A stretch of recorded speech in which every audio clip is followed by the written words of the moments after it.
Un nouvel habitat inclusif à Molenbeek, à 4 personnes en situation de handicap y habitent.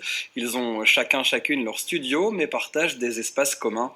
Un vrai projet de vie pour ces personnes qui ont encore trop souvent du mal à trouver un logement adapté. Elle vient tout juste de s'installer.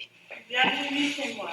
Mathilde nous fait visiter son nouveau chez-soi. Ici, il y a la cuisine.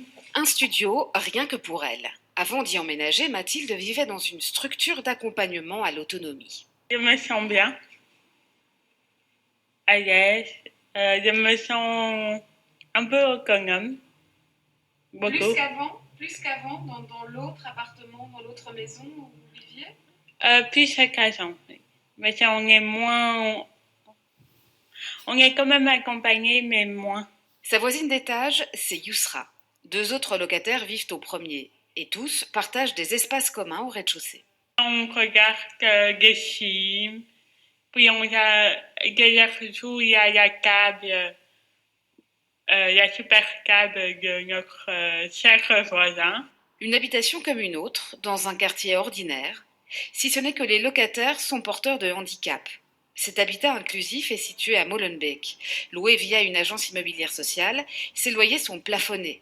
Le projet a été lancé par la Fondation Portrait. Les habitants sont en autonomie complète, c'est-à-dire qu'ils sont chez eux, ils ont leurs clés, leur habitat, ils payent leur loyer.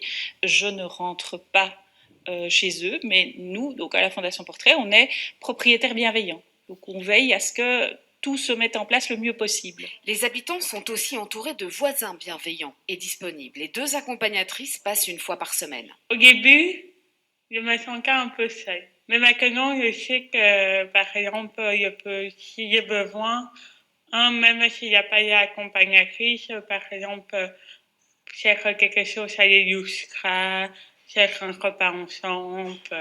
À peine arrivés, Mathilde et les autres habitants ont déjà plein de projets pour la maison, à commencer par leur réaménagement du jardin.